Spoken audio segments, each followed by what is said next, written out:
is that a lot of times to balance out some of your profits or some of your losses, however your personal portfolio calls for, a lot of times to balance those things out, holding raw land and holding parcels is really helpful, for multiple reasons. And I suggest you check with your tax professional to figure out why.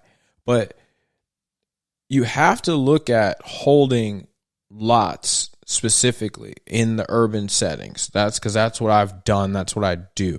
So I'm going to speak about that. That, for me, it creates such an open space outlet, because then you meet people like developers and it sparks your mind. Okay, well, maybe one day I'll do a ground up build here. And you meet urban farmers and you say, okay, well, I'll dedicate this parcel to urban farming.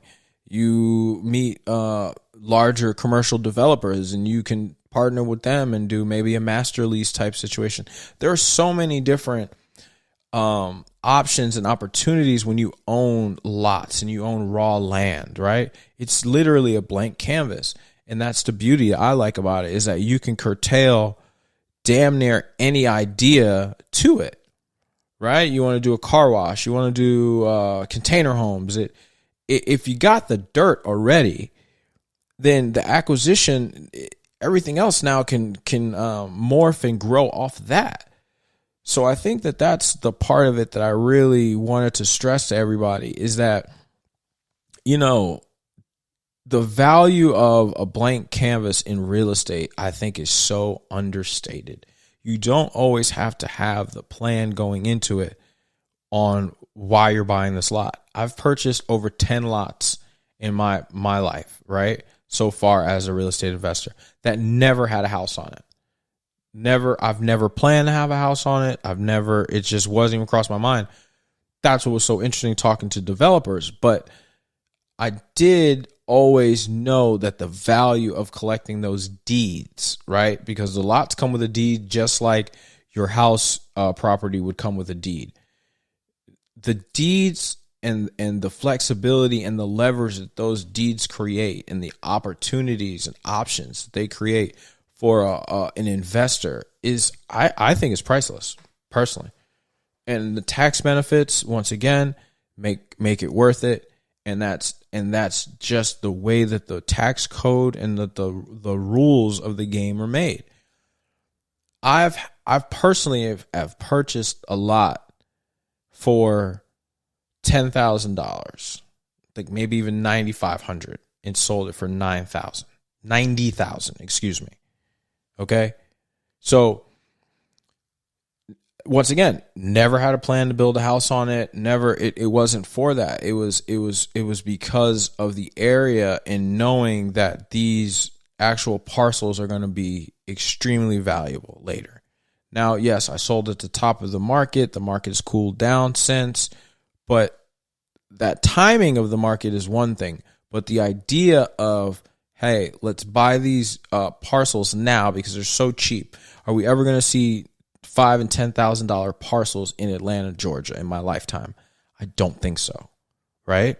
So for me, hopping on them in that moment was great speculatory. I took the long, right? I didn't take the short. I took the long, and that's where I think the beauty was. And I wish I didn't ever sell any of my properties, right? I wish I could hold everything, but that's not the reality of this game. If you don't have unlimited capital, if you don't have unlimited revolving credit, you are going to have to sometime part with property in order to generate more capital, in order to maintain the hold on your other ones. So keep that balance in mind. And that balance takes years to get to. It really does. And let's not make it seem like I figured it out, year 1, 2, 3, 4, or 5. It's taken me a long time to figure out the balance in having a spreadsheet and a portfolio, looking at, and I suggest, write all your properties down in a spreadsheet from most productive to least productive, right? As far as productivity, as far as what is actually cash flowing.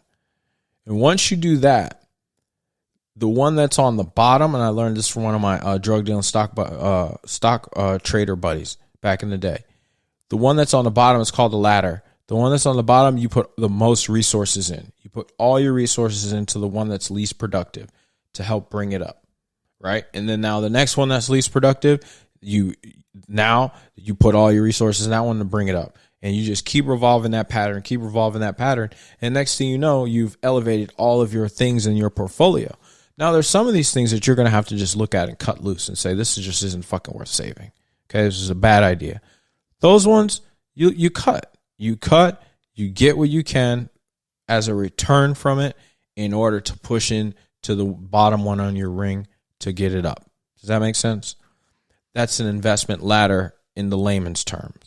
Is that you be honest with yourself, you write out a list from top to bottom, what's the most productive thing on your portfolio, all the way down, you start working on the least, and it's gonna fluctuate. I got Airbnbs that were top producers. Now it's fallen down to my bottom producer. I got to get up there, revamp. I need to do some new pictures, buy new stuff. You see what I'm saying? Invest in that one to shoot it back up. Buy and hold strategies are not one size fits all. It's something you're going to actually have to put some fucking thought into to come up with, right? This is an active investment game. This is not passive. You don't just hire a management company, buy 10 properties, sit back and pay yourself $10,000 a month. That's not how this goes. It's just not. We've already talked about all the other parts, but the intellectual part of being a buy and hold investor, the part that's not in your hands, it's all in between your ears, your noodle. That part is about the vision and the strategy and figuring out the chess moves and moving around your assets in order to create the balance of your ship to be able to sail. Does that make sense? So with that being said, if you're interested in more strategies, in-depth strategies, that I have experienced, developed, and just been through as a buy and hold investor in multiple states, come on over to Patreon. We got exclusive content.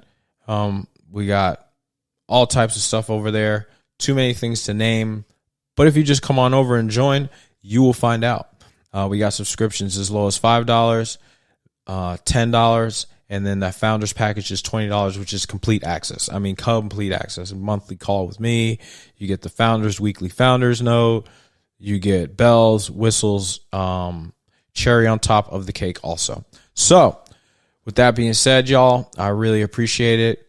Let's remember, it's important to have an investment strategy before you start, but also be flexible to know that your investment strategy is allowed to change once you get in the game and once you start acquiring more things and life changes, right? So once again, thanks guys. Thank the team.